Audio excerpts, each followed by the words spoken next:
Қасиетті аяттар.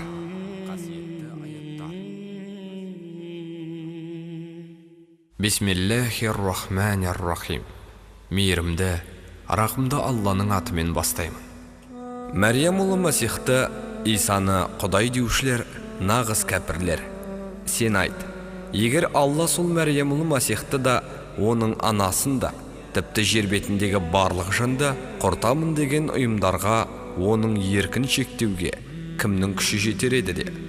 Аспанның да, жердің де, ондағы барлық жаратылыстың иелігі Аллаға ғана тән. Ол нені қаласа, соны жаратады. Құдайдың құдіреті бәріне жетеді. Алла деген Мәрьям ұлы Иса ғой деушілер, сөз жоқ кәпірлер. Ей, Исраил әулеттері, менің тәңірім де, сендердің тәңірлерің де Алла, оған құлшылық етіңдер.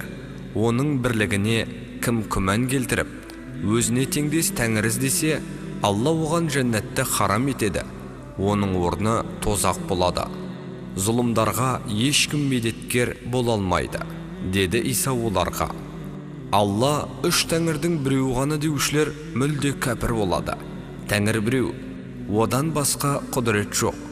Егер олар айтқандарынан қайтпаса, әлгі кәпір болғандар екі дүниеде де қатты азапқа ұшырайды. Алланың мейірімі мол ғой. Олар сонда да оған тәубе келтіріп, кеңшілік сұрамайды ма? Мәрьям ұлы Иса тек көп пайғамбарлардың бірі ғана. Одан бұрын да талай пайғамбар өткен. Исаның анасы өте шыншыл әйел еді.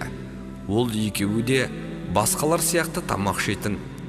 Қараңдаршы, біздің аяттарымыз шындықты қалай баяндайтын, сонымен бірге шындықтан адамдардың қалай бас тартқандарына назар аударыңдар. Ей Мұхаммед, осы сендер Алла тұрғанда өздеріңе пайдасын тигізуге де, зиян жасауға да құдіреті жоқ бірдеңелерге табынасыңдар де. Алла естіп те, біліп те тұрады. Ей кітап иелері, сенде оларға дін мәселесінде жөн-жосықсыз шеттен шықпаңдар. Өздері де азған, көптеген адамдарды да аздырған және тура жолдан адасқан өздеріңнен бұрынғы қауымның пиғылдарына бой ұрмаңдар. Исраил әулеттерінен кәпір болып кеткендерге Дәуіттің және Мәрьям ұлы Исаның тілі мен Зубур мен Инжил арқылы лағнет айтылды. Мұның өзі олардың астамшылық жасап, шектен шығып кеткендер үшін солай етілген. Иә, олар жаман істерден бірін-бірі тыймайды. Неткен жаман қылық деші мұның өзі. Қиямет күні Алла пайғамбарларды жинап алады да, жұртты иманға үндегенде қандай жауап алдыңдар деп сұрайды. Біз еш нәрсе білмейміз, ғайыпты сен ғана жақсы білесің дейді олар. Кезінде Алла бұлай деген: ей Мәрьям ұлы Иса, саған және сенің анаңа жасаған мейірімді есің ал. Кезінде мен сені қасиетті рухпен Жәбірейілмен жібердім. Бесіктегі шағыңда да, орта жасқа келгенде де адамдарға тіл қаттың. Сол кезде саған кітапты да, кереметті де, Тәуратты да, Інжілді де үйреттім. Бір кезде сен менің рұқсатым бойынша балшықтан құс бейнесін жасап, оны үрлесең, менің әміріммен ол құс болып ұшатын болды. Тума соқырды жазатының да, алапесті емдеп сауықтыратының да менің рұқсатыммен болған іс еді. Кезінде сен өлікті де тірілтіп, көрден шығардың. Бұл да менің ықыласым еді. Кезінде мен сені Исраил әулеттерінің соқтығуынан сақтап қалғам. Сен оларға кереметтеріңмен келгенде, олардың ішіндегі кәпірлері бұл діннің ап-айқын сиқыр ғой десті. Сол кезде мен хауариларға Иса алейхиссаламның жан достары маған және менің пайғамбарыма иман келтіріңдер деп аян бердім. Біз иман айттық, біздің бойұсынушылар екенімізге өзің куә бол деді олар. Хауарилар кезінде: ей Мәрьям ұлы Иса, сенің тәңірің бізге үстінде тағам толы дастархан сүріп бере ала ма деп те сұраған. Құдайға сенетін болсаңдар, мұндай сұрақ қоюға сол тәңірден қорқар едіңдер, деген Иса оларға. Ал олар, біз сол тағамнан татуды, көңілімізді орнықтыруды, сенің айтқандарыңның растығына көз жеткізуді және пайғамбарларыңа куәгер болуды қалаған едік деді.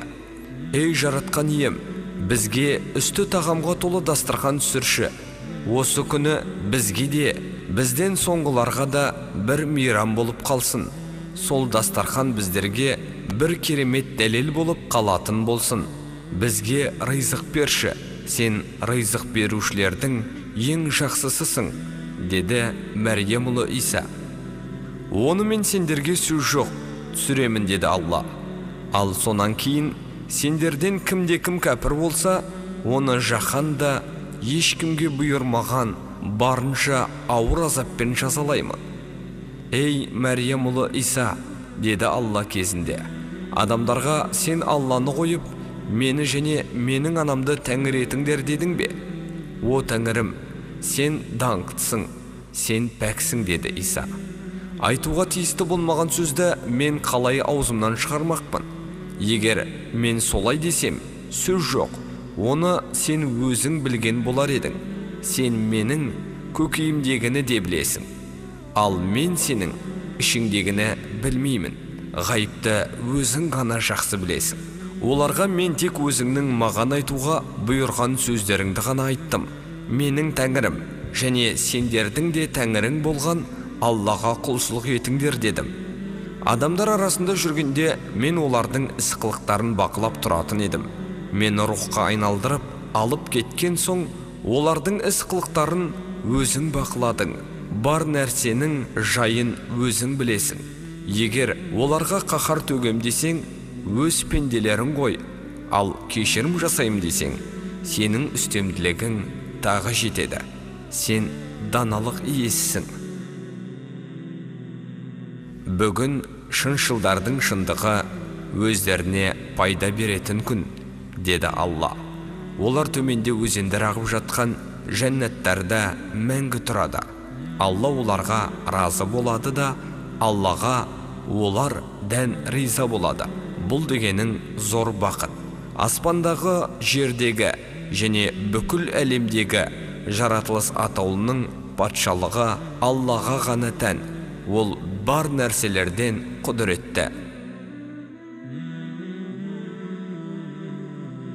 Мәида сүресі 17 аят, 72-ден 79 аятқа дейін және 109-дан 118 аятқа дейін.